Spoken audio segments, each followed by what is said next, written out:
sagaal kursi oo ka mid ah xildhibaanada golaha shacabka ee reer waqooyiga oo maalmaha soo aadan la dooran doono ayay maanta sii daayeen guddiga doorashada ee reer waqooyiga.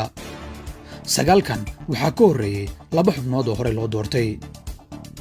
sagaalkan kursi ee hadda diyaarka ah 3 waa isku ergo, 3 kale waa isku ergo, 2 waa isku ergo, midna waa gooni. si kale markii aan u dhahno 3 waa isku xarig oo waxaa laga leeyahay deegaanka Baki ee gobolka Awdal. 3na waa isku xarig waxaana laga leeyahay deegaanka Balli-Gubadle ee waqooyi galbeed. 2 waa isku xarig waxaana laga leeyahay magaalada Burco qaybta bari. 1na waa gooni oo waxaa laga leeyahay Hargeysa. haddii aan ku horrayno sheekada 3da laga leeyahay deegaanka Baki ee gobolka Awdal. Hob 214 waxaa 4 sano la soo dhaafo ku fadhiyey Dr. Cilmi Maxamuud Nuur. wuxuu ahaa mucaarad weyn. wuxuu ka tirsan yahay xisbiga UPD ee uu hogaamiyo madaxweynihii hore ee Soomaaliya Xasan Sheekh Maxamuud. dagaal culus ayaa kursigan ku furan.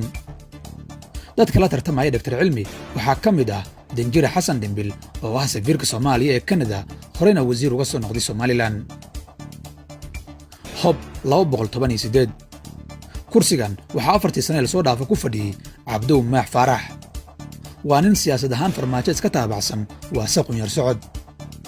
kursigan rag badan ayaa isku haysta waxaana ka mid ah wasiirkii hore ee arrimaha dibadda Soomaaliya Cabdisalaan Hadliye iyo nin la yiraahdo Cabdishakuur oo gudoomiye u ahaan jiray hay'adda qaabilsan ee dhiska ee Somaliland.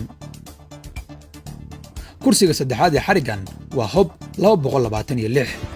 waxaa kursigan ku fadhisay 4 sano la soo dhaafay Maryan Maxamed Ciise. loolanka kursigan aad u mucusla ilaa 2 qof ayaa ku haysata. mid ka mid ah waxay xidid yihiin gudoomiyaha maxkamadda sare Baashe. 3daas kursi waa erga wadaag waxaana laga leeyahay deegaanka Baki ee gobolka Awdal.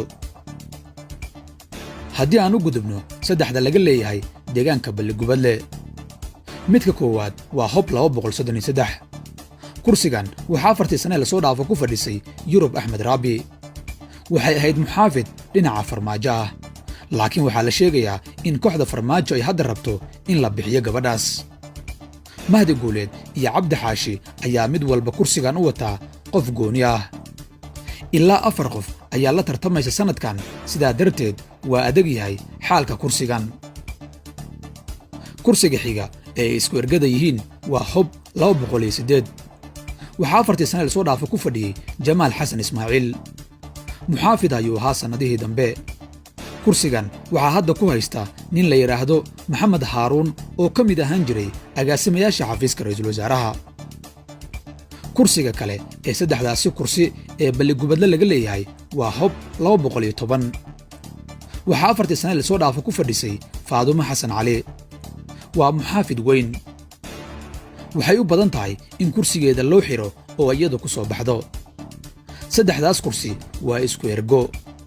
sidaan idiin sheegnayna waxaa laga leeyahay deegaanka Balli-Gubadle ee waqooyi galbeed. haddii aan u gudubno 2 kursi ee ka midka ah 9 la soo saaray ee iyaguna isku ergada ah. kan hore waa Hob 202. 4 sano la soo dhaafay waxaa ku fadhisay Aamino Cumar Jaamac oo ka mid ahayd muxaafidka farmaajo. waxaa loo badinayaa inay ku soo laaban doonto kursiga. waxay isku erga yihiin kursiga Hob 225.